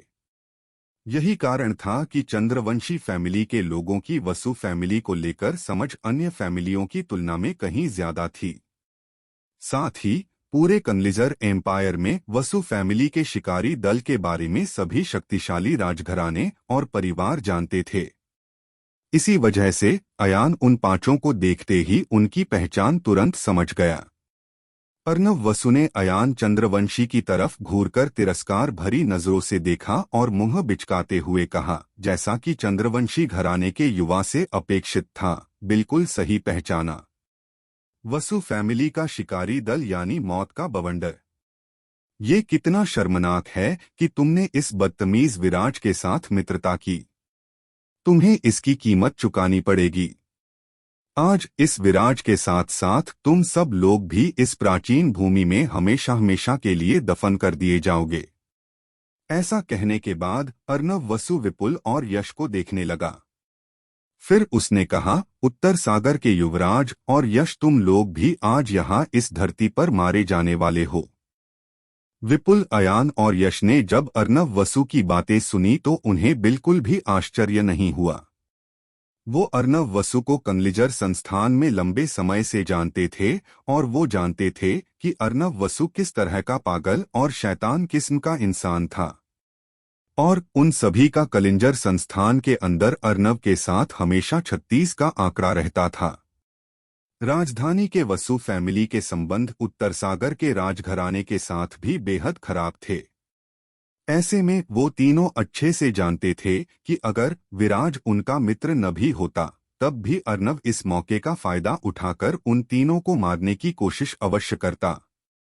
विपुल ने हिकारत भरी नजरों से अर्नव की ओर देखकर कहा, ये तो शिकारी दल के बस 5 ही विशेषज्ञ है। तुम्हें क्या सच में ऐसा लगता है कि इन कुत्तों के दम पर तुम हम सबको यहाँ मार पाने में कामयाब हो जाओगे? विपुल की बात सुनकर अर्नव का चेहरा फैल गया, और उसने अपने दांतों को पीसते हुए कहा, तुम कितने घमंडी इंसान हो। तुम्हें इन 5 लोगों की शक्ति और सामर्थ्य का सही आकलन पहले कर लेना चाहिए, फिर किसी तरह की कोई बात कहनी चाहिए। चलो मैं ही तुम्हें इन 5 योद्धाओं की क्षमता से परिचित करवा देता हूं। ये पांचों योद्धा 9th ग्रेड मार्शियल आत्मा योद्धा है। अब बताओ, क्या सच में तुम्हें लगता है कि तुम ऐसे शक्तिशाली योद्धाओं से बचकर भाग सकोगे? ऐसा कहते ही अर्नव वसु ने अपने हाथों को हवा में उठाया। उसी समय उन 5 शिकारी दल के लोगों ने आकर विराज और बाकी तीनों को चारों ओर से घेर लिया। अपने घुटनों के बल बैठ जाओ और मुझसे अपनी जिंदगी की भीख मांगो। अगर मुझे तुम लोगों पर दया आ गई तो मैं तुम लोगों को आसान मौत दूंगा। अर्नव वसु ने उन चारों को देखकर गुस्से से कहा, मैं तुम सभी के टुकड़े टुकड़े करके तुम्हारे मांस को तेंदुए के जाल में फिकवा दूंगा। फिर दैत्याकार जानवर तुम्हारे मांस को खा जाएंगे। अर्नव की घमंड से भरी बातों को सुनने के बाद विराज ने बेहद शांत स्वर में कहा, घुटनों के बल बैठकर दया की भीख मांगना। मुझे माफ करना, लेकिन मुझे ऐसा करना नहीं आता। तो क्या तुम हमें ऐसा करके दिखा सकते हो ताकि हम लोगों को पता चल सके कि ऐसे घुटनों के बल बैठकर दया की भीख कैसे मांगी जाती है? विराज की बात सुनकर अर्नव वसु के गुस्से का पारा तेजी से बढ़ने लगा। उसे समझ नहीं आ रहा था कि मौत को सामने देखकर भी विराज इतना शांत कैसे था। उसने गुस्से से चीखते हुए कहा, मौत तुम्हारे सामने खड़ी है और तुम अभी भी अहंकार दिखा रहे हो। ऐसा कहते हुए अर्नव ने अपने दोनों हाथ हवा में उठाए और शिकारी दल के 5 लोगों को इशारा करते हुए कहा, मार डालो इन्हें। अर्नव वसु की बात खत्म होने से पहले ही शिकारी दल के 5 लोग तेजी से काले रंग की रोशनी में बदल गए और उन्होंने विराज और बाकी तीनों लोगों पर हमला कर दिया। हालांकि इससे पहले वो 5 विराज या बाकी 3 लोगों तक पहुंच पाते, आकाश में एक सुनहरे रंग की रोशनी चमक उठी और उस सुनहरे रंग की चमकदार रोशनी ने तेजी से धरती पर आकर विराज और बाकी 3 लोगों को घेर लिया। विराज के पैरों के नीचे से एक गहरी रोशनी निकल रही थी, जिससे कुछ ही पलों में एक शक्तिशाली रचनाकार जाल का निर्माण हो चुका था। ये रचनाकार जाल कोई और नहीं केतुमाल की शक्ति आकाशीय रचनाकार था। रचनाकार सम्राट केतुमाल हिमधर महाद्वीप के बेहद शक्तिशाली रचनाकार तकनीक के स्वामी थे। आज से 400 साल पहले सूर्य मार्शियल रचनाकार ने इस रचनाकार तकनीक को सिर्फ बनाना सीखा था और वो कभी भी अपनी अंतरात्मा के समुद्र के ऊपर उठे ताबीज पर लिखे सिंबल्स के अर्थ को नहीं समझ सका था। फिर भी उसकी शक्ति ने पूरे कनलिजर एम्पायर को हिलाकर रख दिया था। लेकिन यहाँ तो विराज संपूर्ण केतुमाल की शक्ति आकाशीय रचनाकार तकनीक को धारण कर चुका था। हालांकि विराज क्योंकि पहली बार इस रचनाकार तकनीक का इस्तेमाल कर रहा था, इस वजह से इस तकनीक की शक्ति अभी काफी कम थी। फिर भी ये इतनी अधिक थी कि किसी सामान्य इंसान के लिए इसे भेद पाना संभव नहीं था। अपने चारों ओर एक अजीब से शक्तिशाली रचनाकार तकनीक को खड़ा होता देखकर अयान ने अपनी लार को गले में सटकते हुए कहा, केतुमाल की शक्ति आकाशीय रचनाकार तकनीक। विराज अभी भी एकदम शांत था, लेकिन बाकी तीनों के तो होश उड़ चुके थे। वो फटी आंखों से उन शिकारी दल के 5 लोगों को सुनहरे रंग के उस शक्तिशाली रचनाकार दीवार से अलग होता हुआ देख रहे थे। साथ ही वो तीनों विराज को इस नजर से देख रहे थे मानो विराज विराज न होकर कोई प्राचीन समय का शक्तिशाली जानवर हो। कुछ देर तक ऐसे ही अवाक खड़े रहने के बाद विपुल ने चौंकते हुए कहा, विराज की प्रतिभा सच में बेमिसाल है। हम जितना सोचते हैं विराज उससे 10 कदम आगे दिखाई पड़ता है। पहले तो मुझे लगता था कि विराज के अंदर मार्शियल क्षमता और अल्केमिस्ट क्षमता कमाल की है, लेकिन अब मुझे लग रहा है कि विराज की क्षमता रचनाकार तकनीक बनाने में भी अभूतपूर्व है। तुम धन्य हो विराज। विपुल की बात सुनकर अयान और यश भी विराज को देखकर हैरानी के साथ मुस्कुराने लगे। विपुल ने कहा, विराज को केतुमाल की शक्ति आकाशीय रचनाकार तकनीक को सीखे थोड़ा सा ही समय हुआ है और इतने कम समय में ही विराज ने इस रचनाकार को बना भी दिया है। विराज की ये क्षमता तो मेरी सोच से परे की घटना है। उन तीनों को ही विराज की क्षमता का स्तर समझ नहीं आ रहा था, आता भी कैसे। उन्हें क्या मालूम था कि विराज बायो कैप्सूल की मदद से मार्शियल आर्ट्स रचनाकार संसार बनाने में महारथी हो रहा था। इसी वजह से केतुमाल की शक्ति आकाशीय रचनाकार तकनीक को आत्मसात करने ही विराज इस रचनाकार को बना पाने में सक्षम हो पाया था। केवल वो तीनों ही नहीं, अपितु उस सुनहरे रंग की रचनाकार दीवार के बाहर खड़ा अर्नव वसु भी उस सुनहरे रंग की दीवार को अचानक से अपने सामने बनता देखकर हतप्रभ खड़ा रह गया था। उसे इस बात का बिल्कुल भी अंदाजा नहीं था कि मार्शियल आर्ट्स और गोली बनाने की अद्भुत प्रतिभा के साथ साथ विराज रचनाकार संसार खड़ा करने की भी अद्भुत प्रतिभा रखता था। बल्कि इस समय तो अर्नव को महसूस हो रहा था कि विराज की रचनाकार संसार खड़ा करने की क्षमता उसकी बाकी दोनों क्षमताओं से ज्यादा थी, क्योंकि कुछ ही पलों में रचनाकार बना देना हर किसी के बस की बात नहीं थी। ऐसी कुछ महान प्रतिभाओं को छोड़कर और रचनाकार मास्टर को छोड़कर जो सालों से रचनाकार संसार को खड़ा करने का अभ्यास कर रहे थे, बाकी लोगों के लिए तो कुछ ही पलों में रचनाकार संसार बनाना किसी सपने से कम नहीं था। और यहाँ तो विराज ने उनकी आंखों के सामने इतने शक्तिशाली रचनाकार दीवार को खड़ा कर दिया था और उसके शिकारी दल के शक्तिशाली लोगों को उस दीवार के सहारे अगल कर दिया था। विराज की कमाल की क्षमता के चलते विराज ने वसु फैमिली के शिकारी दल के 5 खूंखार लोगों को सुनहरे रंग की रचनाकार दीवार बनाकर अलग तो कर दिया था, तो क्या विराज उन 5 खूंखार 9th ग्रेड मार्शियल आत्मा योद्धाओं का सामना कर पाएगा? क्या उन सभी को मौत के घाट उतारकर अपने दोस्तों को बचा पाएगा? या फिर विराज उन 5 खूंखार लोगों के हाथों मारा जाने वाला था? अर्नव वसु ने सुनहरे रंग की रचनाकार दीवार को देखकर जो विराज और बाकी लोगों को शिकारी दल से अलग कर रही थी, कहा, धत तेरे की, तुम कुछ भी कर लो, मैं तुम्हें जिंदा नहीं छोड़ूंगा। अर्नव वसु के सामने विराज ने रचनाकार दीवार बनाकर अपने अद्भुत टैलेंट को शो कर दिया था। ऐसे में विराज को समझ आ रहा था कि अगर राजधानी की वसु फैमिली को उसकी इस अद्भुत क्षमता के बारे में पता चल गया तो आगे चलकर राजधानी की वसु फैमिली विराज के लिए बड़े संकट पैदा कर देने वाली थी। अर्नव वसु ने 5 शिकारियों को आज्ञा दी, तुम 5 इस सुनहरे रंग की रचनाकार दीवार को चारों ओर से घेर लो और इन चारों को मौत के घाट उतार दो। ऐसा कहकर अर्नव वसु वहां से चला गया। अर्नव वसु उस प्राचीन भूमि में और योद्धाओं को इकट्ठा करने गया था। प्राचीन भूमि में बहुत सारे योद्धा दाखिल हुए थे, हालांकि उनमें से ज्यादा कम स्तर के योद्धा थे जो अपना भाग्य आजमाने यहाँ आए थे। अर्नव के अनुसार इस बात से कोई फर्क नहीं पड़ता कि विराज ने कितनी मजबूत रचनाकार दीवार उत्पन्न की थी। उसके अनुसार ये रचनाकार दीवार कुछ ही देर तक टिकने वाली थी। जैसे ही बड़ी संख्या में योद्धा इस रचनाकार दीवार पर हमला करते तो अर्नव वसु के अनुसार ये रचनाकार दीवार उन हमलों से टूटकर नष्ट हो जाती। अरवन की आज्ञा सुनकर 5 काले पोशाक पहने शिकारी दल के लोगों ने बिना किसी हिचकिचाहट के अपनी अपनी यूनिवर्स रिंग से हथियार निकाल लिए और सुनहरे रंग की रचनाकार दीवार पर वार कर दिए। दीवार पर वार पड़ते ही टन की आवाज वहां चारों ओर गूंज उठी। एक काले पोशाक शिकारी ने, जिसने सबसे पहले सुनहरे रंग की रचनाकार दीवार पर अपनी कुल्हाड़ी से हमला किया था, उसकी कुल्हाड़ी रचनाकार दीवार से टकराते ही 2 हिस्सों में टूट गई। उसके हाथ में इतनी ज्यादा गहरी चोट लगी कि उसके हाथ से खून बहने लगा और वो जमीन पर नीचे बैठ गया और दर्द से कराहने लगा।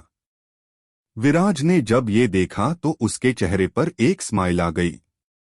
उसने कुछ नहीं कहा।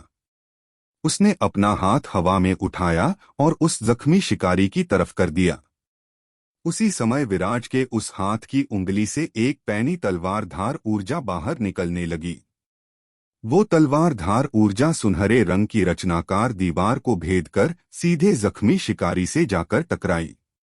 जख्मी काले आदमी को उस तलवार धार ऊर्जा से बचने तक का समय नहीं मिल सका। उस तलवार धार ऊर्जा से उसका हलक कट गया और उसकी तुरंत मौत हो गई। अपने एक साथी को ऐसे मरता देखकर बाकी चारों शिकारी गुस्से से फुंकारने लगे। ये देखकर विराज के चेहरे पर एक हल्की मुस्कुराहट दौड़ गई। इसके तुरंत बाद विराज एकदम शांत हो गया। अयान और बाकी लोगों ने जब एक शिकारी को मरते देखा तो अयान ने खुश होते हुए कहा, क्या जबरदस्त तकनीक है विराज की। ये सभी लोग 9th ग्रेड मार्शियल आत्मा योद्धा है और विराज एक 7th grade innate martial master. Innate martial master और मार्शियल आत्मा योद्धा की ताकत में जमीन आसमान का अंतर होता है। फिर भी विराज ने अपने से इतने ज्यादा शक्तिशाली योद्धा को मार गिराया। अयान और बाकी लोग इस बात से भी हैरान हो रहे थे कि इस रचनाकार दीवार को खड़ा करने के बाद भी विराज के अंदर ऊर्जा बची हुई थी। पहली बार इसे रचनाकार दीवार को बनाने वाले रचनाकारों की सारी ऊर्जा इसी में खर्च हो जाती है, लेकिन विराज के मामले में ऐसा नहीं था। अयान और बाकी लोगों के दिलों में मचे तूफान को शांत करने के लिए विराज ने कहा, जितना आप सोच रहे हैं बात उतनी भी महान नहीं है। इस केतुमाल की शक्ति आकाशीय रचनाकार को इस्तेमाल करने की वजह से मैं एक 9th ग्रेड मार्शियल आत्मा योद्धा को मार सका। विराज की बात सुनकर अयान और बाकी लोगों के चेहरे पर अजीब भाव थे। उन्हें समझ नहीं आ रहा था कि इतने ज्यादा शक्तिशाली योद्धा को मार गिराना विराज को आसान चीज कैसे लग रही थी। उन सभी के चेहरों की उड़ती रंगत को देखकर विराज ने कहा, सीनियर, क्यों नहीं हम सभी मिलकर इन चारों शिकारियों से लड़ते हैं। विराज की बात सुनकर उन तीनों की आंखें फटी की फटी रह गई। विपुल ने चौंकते हुए कहा, विराज, भावनाओं में मत बहो, व्यावहारिकता को समझो। उन चारों शिकारी दल के लोगों की शक्तियां बेजोड़ है। अगर हम लोग उन चारों शिकारी दल के लोगों से युद्ध लड़ते हैं तो हम लोगों की मौत निश्चित है। विपुल की बात सुनकर विराज ने जवाब दिया, मुझे मालूम है। मेरा कहने का मतलब ये था कि मैं केतुमाल की शक्ति आकाशीय रचनाकार तकनीक के बदौलत हम सब की मार्शियल क्षमता को कुछ समय के लिए बढ़ाकर 9th ग्रेड मार्शियल आत्मा योद्धा स्तर तक कर सकता हूँ। ऐसे में आप सभी की मार्शियल क्षमता शिकारी दल के चारों लोगों के बराबर हो जाएगी। आप लोगों की प्रतिभा और शक्ति को देखकर मुझे लगता है कि आप लोग उनसे हार तो बिल्कुल भी नहीं सकते। विराज की बात सुनकर विपुल ने अपनी छाती पीटते हुए गर्व से कहा, अगर मेरा मार्शियल लेवल इन लोगों के बराबर हो जाता है तो मैं ये निश्चित रूप से कह सकता है कि मेरे सामने इन लोगों की कोई हैसियत नहीं होगी।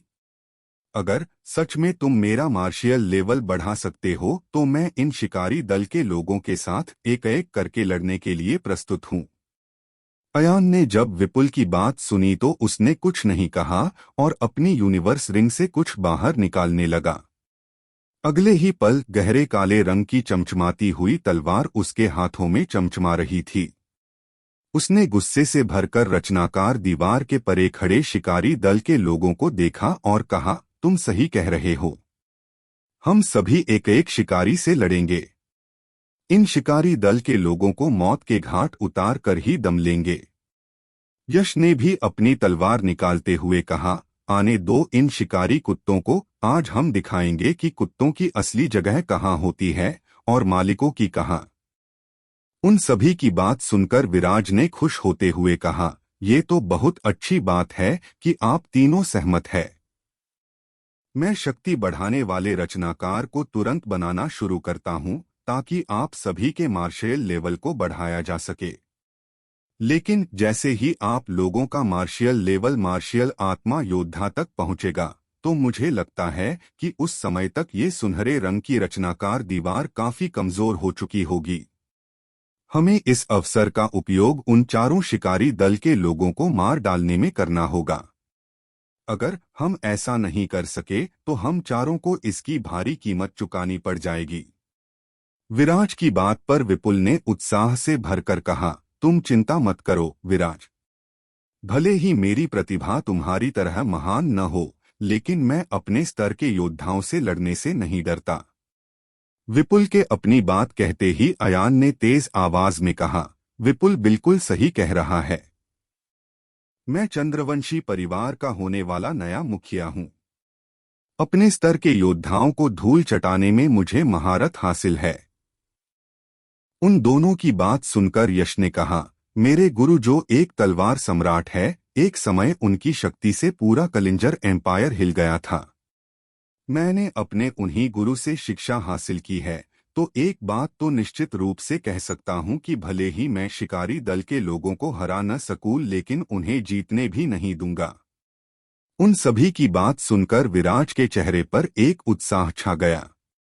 उसने अपने हाथों को विशेष एंगल में घुमाया और जल्दी ही अग्नि ऊर्जा उसके हाथों से बनने लगी। उसी समय आकाश से बड़ी मात्रा में सुनहरे रंग की रोशनी नीचे गिरने लगी और उस रोशनी ने आकर विराज और बाकी तीनों लोगों को घेर लिया। इसके ठीक बाद उस घेरे के अंदर बड़ी मात्रा में सुनहरे रंग की रोशनी प्रकट होने लगी और देखते ही देखते चारों की मार्शियल क्षमता तेजी से बढ़ने लगी।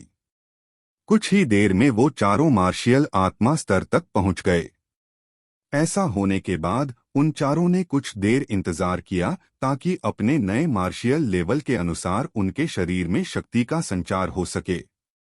अभी तक उन चारों के ओर बनी सुनहरे रंग की रचनाकार दीवार कमजोर होते होते नष्ट हो चुकी थी। ऐसा होते ही अयान अपनी गहरी काले रंग की तलवार से एक काले रंग की पोशाक पहने शिकारी पर झपटा। विपुल ने अपने हाथों में पकड़े लोहे के तवे से एक दूसरे काले रंग की पोशाक पहने शिकारी पर हमला कर दिया।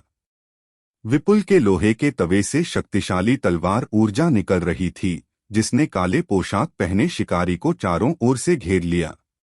यश के हाथों में एक अजीबोगरीब तलवार चमचमा रही थी। उसने अपनी तलवार को कसकर पकड़ते हुए एक काले पोशाक पहने शिकारी को ललकारते हुए कहा, कुत्ते शिकारी देख, तेरा शिकारी आ गया है। ऐसा कहते हुए यश ने अपनी तलवार से एक शक्तिशाली वार उस शिकारी पर कर डाला। विराज उन चारों में सबसे ज्यादा शांत था। उसने अपनी यूनिवर्स रिंग से सम्राट समर सिंह की अधूरी तलवार को बाहर निकाला। उस अधूरी तलवार से एक आभासी तलवार जगमगा रही थी, जिसके दबाव से चारों ओर डरावना माहौल पैदा होने लगा था। विराज ने इकलौते बचे हुए काले पोशाक वाले शिकारी को देखकर कहा, तुम इधर उधर क्या देख रहे हो? तुम्हें मुझसे लड़ना है। विराज की बात सुनकर वो काले पोशाक वाला शिकारी तेजी से विराज के ऊपर झपटने के लिए आगे बढ़ा। ये देखकर विराज को हल्की हंसी आ गई और उसने कहा, तुम्हें लगता है कि मैं तुमसे डरूंगा? ऐसा कहकर विराज ने सम्राट समर सिंह की अधूरी तलवार को शिकारी की तरफ कर दिया। उस तलवार से एक आभासी तलवार ऊर्जा तेजी से बाहर निकली और तेजी से जाकर उस शिकारी के धड़ को काट दिया। ऐसा होते ही धड़ की आवाज वहां गूंज गई और उस शिकारी की गर्दन कटकर जमीन पर गिर पड़ी। अगले ही पल उस शिकारी का धड़ भी जमीन पर जा गिरा। उस शिकारी को मौत के घाट उतारने के बाद विराज ने सम्राट समर सिंह की अधूरी तलवार को वापस रख दिया और सुरागहीन तलवार को बाहर निकाल लिया और चारों ओर का माहौल समझने की कोशिश करने लगा। भले ही विराज ने सम्राट समर सिंह की तलवार के एक ही वार से 9th ग्रेड मार्शियल आत्मा योद्धा को मौत के घाट उतार दिया था, लेकिन ऐसा करने में विराज की तलवार ऊर्जा बड़ी मात्रा में खर्च हो गई थी। केतुमाल की शक्ति आकाशीय रचनाकार की बदौलत विराज इस समय एक मार्शियल आत्मा स्तर का योद्धा था। कई सारी तकनीकों में मेन एंड नेचर लेवल को छूने की वजह से विराज के अंदर साधारण योद्धाओं की तुलना में एनर्जी की मात्रा कहीं ज्यादा थी। फिर भी इस हमले में विराज की आधी एनर्जी खप चुकी थी। ऐसी परिस्थिति में विराज सम्राट समर सिंह की अधूरी तलवार का दूसरा वार नहीं कर सकता था।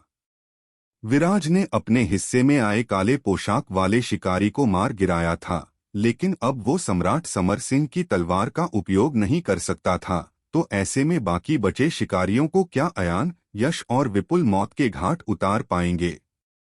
अर्नव बसु उस प्राचीन भूमि में मदद ढूंढने बाहर गया था, तो जब वो मदद लेकर वापस लौटेगा तो क्या विराज अर्नव का सामना अपनी कम होती जा रही एनर्जी के बावजूद कर पाएगा?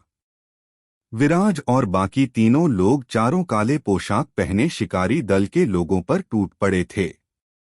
विराज ने पहले ही वार में अपने हिस्से आए काले पोशाक पहने शिकारी को मार डाला था। इसके बाद विराज ने अपने हाथ में सुरागहीन तलवार को कसकर पकड़ लिया। फिर वो अयान, विपुल और यश को ध्यान से देखने लगा। हालांकि उसकी मंशा उन तीनों की लड़ाई के बीच में पड़ने की कतई नहीं थी। विराज ने देखा कि अयान ने अपने साथ लड़ रहे शिकारी को पीछे धकेल दिया था। अयान के शरीर के चारों ओर बड़ी मात्रा में तलवार धार निकल रही थी। अयान की तलवार धार ने सीटी की तरह आवाज बजाते हुए एक शक्तिशाली जाल विकसित कर लिया था। उस तलवार धार के जाल ने काले पोशाक शिकारी को चारों ओर से घेर लिया। ऐसा करते ही अयान उस काले पोशाक शिकारी से छूट गया। विपुल और यश अयान से ज्यादा शक्तिशाली थे, लेकिन उन दोनों की लड़ाई को देखकर लग रहा था कि उन्हें काले पोशाक पहने शिकारियों को हराने में अच्छा खासा समय लगने वाला था। उन दोनों को एक मुश्किल लड़ाई लड़ता देखकर विराज बेहद गंभीर हो गया। विराज को अच्छे से मालूम था कि भले ही वो कितना भी शक्तिशाली क्यों न हो, राजधानी की वसु फैमिली के सामने उसका हमेशा बच निकलना शायद कभी किसी दिन संभव न हो सके। विराज सोचने लगा, अर्नव वसु किसी भी समय मदद लेकर यहाँ पर आता ही होगा। ऐसे में ये बहुत जरूरी है कि ये तीनों जल्द से जल्द काले पोशाक पहने शिकारियों को मार गिराएं। ऐसा सोचते हुए विराज ने एक लंबी और गहरी सांस ली और फिर अपने हाथों को कुछ विशेष एंगल में घुमाकर रचनाकार दीवार बनाने लगा। उसके ऐसा करते ही 5 रंगों की रोशनी उसके पैरों के नीचे से निकलने लगी और उस रोशनी ने 5 रंगों की एक शक्तिशाली रचनाकार दीवार खड़ी कर दी। उसी समय एक काली पोशाक पहने शिकारी उस रचनाकार दीवार से जा टकराया। उस दीवार से टकराते ही वसु फैमिली के शिकारी दल के उस शिकारी का चेहरा पीला पड़ गया। उसका दायां हाथ जिससे उसने हथियार पकड़ रखा था वो बुरी तरह से कांपने लगा। उस 5 रंगों के रचनाकार दीवार से टक्कर ने उस शिकारी को चोटिल कर दिया था। वो शिकारी विपुल के साथ लड़ाई लड़ रहा था। ये देखकर विराज के चेहरे पर एक मुस्कान आ गई। अब उसे विपुल और यश की लड़ाई पर फोकस करने की जरूरत नहीं थी। विराज सोचने लगा, ये अर्नव वसु बाहर से मदद लेकर आता ही होगा।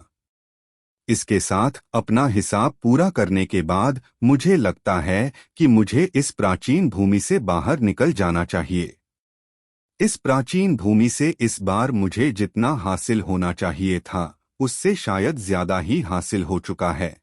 ऐसा सोचते हुए विराज के चेहरे पर एक मुस्कुराहट प्रकट हो गई। विराज को स्वर्ग रैंक तलवार स्किल प्राप्त हुई थी। सम्राट समर सिंह की तलवार का एक टुकड़ा मिला था।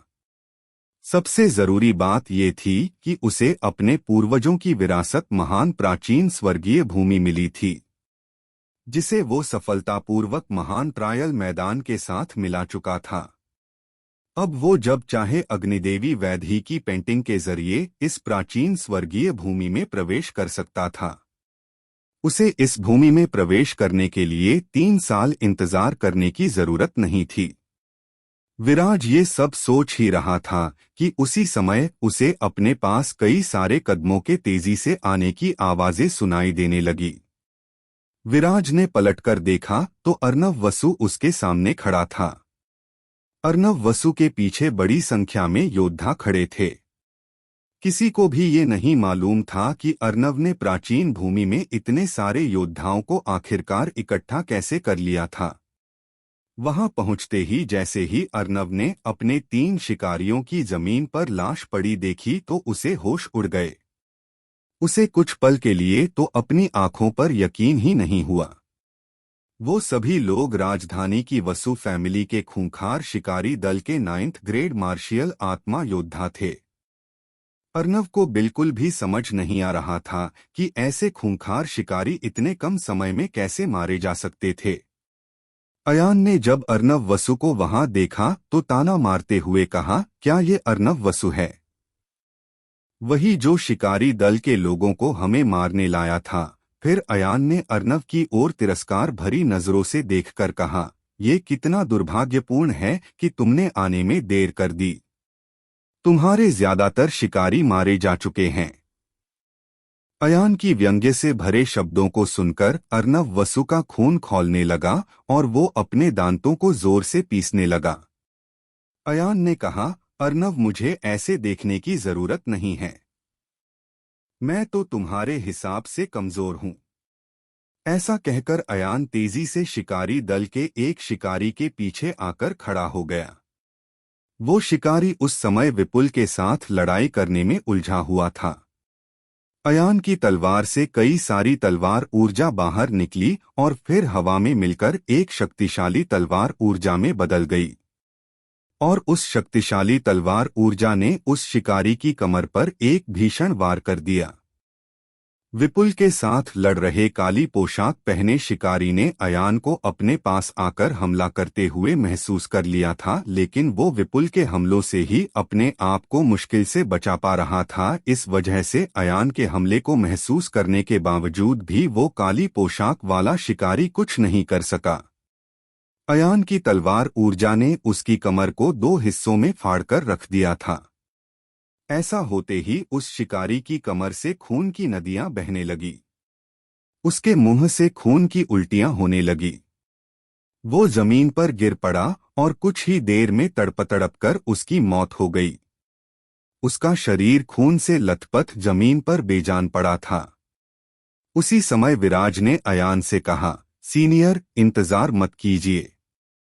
सीनियर, यश की मदद कीजिए उस शिकारी को मौत के घाट उतारने में। विराज की बात सुनकर अयान और विपुल तेजी से यश की ओर देखने लगे। विपुल ने अपने हाथ में पकड़े लोहे के तवे को हवा में उठाया और यश से लड़ रहे शिकारी पर हमला कर दिया। विराज की बात सुनकर अयान ने पहले एक नजर से अर्नव की तरफ देखा और फिर अपनी तलवार से यश के साथ लड़ रहे शिकारी पर हमला कर दिया। शिकारी दल का शिकारी यश के साथ ही संघर्ष कर रहा था। शिकारी अपने मजबूत सुरक्षा तंत्र की वजह से किसी तरह अपने आप को यश से बचाए हुए था, नहीं तो यश कब का उसका काम तमाम कर चुका होता। ऐसे में अयान और विपुल का हमला संभालने की स्थिति में तो वो बिल्कुल भी नहीं था। ये देखकर अर्नव वसु ने अपनी पीछे खड़े योद्धाओं को उस शिकारी को बचाने के लिए आगे बढ़ने का आदेश दिया, लेकिन जैसे ही वो सभी योद्धा आगे बढ़े तो विराज द्वारा बनाए गए केतुमाल की शक्ति आकाशीय रचनाकार दीवार की वजह से वही के वही रुके खड़े रह गए। वो सभी उस शक्तिशाली रचनाकार दीवार को भेद पाने में सक्षम नहीं थे। ये देखकर अर्नव ने नफरत और घृणा से अपनी दोनों हाथों की मुट्ठी को भींच लिया। उसका मन हो रहा था कि वो विराज के टुकड़े टुकड़े करके उन्हें कुत्तों को खिला दे, लेकिन वो उस हाई रैंक स्वर्गीय ग्रैड रचनाकार तकनीक के सामने पूरी तरह बेबस खड़ा था। उस आखिरी बचे शिकारी को अर्नव की आंखों के सामने मौत के घाट उतारने के बाद विपुल ने अर्नव वसु को चिढ़ाते हुए कहा, मेरे भाई अर्नव, लगता है कि तुम्हारे शिकारी दल के लोग दिन ब दिन कमजोर होते जा रहे हैं। ऐसा कहकर एक व्यंग्यात्मक हंसी विपुल के चेहरे पर प्रकट हो गई। फिर उसने कहा, अर्नव, तुम तो हमारे मेहमान हो। आखिरकार तुम हमारे उत्तर सागर क्षेत्र में जो पधारे हो। ऐसे में मुझे लगता है कि तुम्हें अब इस जगह पर हमेशा हमेशा के लिए ही रुक जाना चाहिए। ऐसा कहकर विपुल के चेहरे पर कातिलाना भाव आ गए। उसकी आंखों में अर्नव के लिए मौत उभर आई। राजधानी की वसु फैमिली ने अपनी इन्हीं हरकतों की वजह से अयान की चंद्रवंशी फैमिली और विपुल की रुद्र फैमिली को सालों पहले ही अपना दुश्मन बना दिया था। ऐसे में राजधानी की वसु फैमिली के शिकारी दल के लोग जिस तरह चुपचाप इस प्राचीन स्वर्गीय भूमि में घुस आए थे और यहाँ आकर उन्होंने विराज और सभी लोगों को मारने की कोशिश की थी, इससे तो उत्तर सागर महाराज की सुरक्षा तंत्र पर एक गंभीर प्रश्न उत्पन्न हो जाता। साथ ही सारी दुनिया के सामने उत्तर सागर महाराज का सुरक्षा तंत्र एक मजाक बनकर रह जाता। विपुल की बात सुनकर अर्नव वसु ने विराज की ओर गुस्से से देखते हुए कहा, विपुल, अगर विराज यहाँ न होता तो तुम्हें क्या लगता है कि तुम मेरे इन खूंखार और शक्तिशाली शिकारियों को मार पाने में कामयाब हो पाते? ऐसा कहकर अर्नव वसु के आंखों में सभी लोगों के लिए मौत उतर आई। अर्नव वसु को अपनी तरफ ऐसे मौत भरी नजरों से घूरता देखकर विराज ने मासूमियत के साथ कहा, तुम मेरी तरफ ऐसे क्यों देख रहे हो? अभी जो कुछ भी तुमने सुना वो सब अयान और विपुल ने तुमसे कहा है, तो तुम मुझ पर क्यों खींच रहे हो? विराज को ऐसे मासूम बनता देखकर अर्नव के अंदर मचलता गुस्से का तूफान और ज्यादा भड़क उठा। उसकी आंखों में विराज के लिए नफरत दौड़ गई। अर्नव ने विराज से गुस्से में कहा, अगर तुमने इस शक्तिशाली रचनाकार दीवार को यहाँ पर खड़ा न किया होता तो कैसे मेरे इतने शक्तिशाली शिकारी इन लोगों के हाथों मारे जाते? ये तुम ही तो हो जिसकी वजह से मेरे शिकारी दल के लोग इतनी आसानी से मारे गए। अयान, विपुल और यश भी विराज की मासूमियत को देखकर दंग हो रहे थे। ये वास्तव में सच ही था। विराज की वजह से ही वो तीनों इतने खूंखार शिकारियों को मार पाए थे। लेकिन विराज तो ऐसे मासूम बनकर दिखा रहा था मानो उन शिकारियों की मौत से उसका कोई सरोकार ही नहीं था।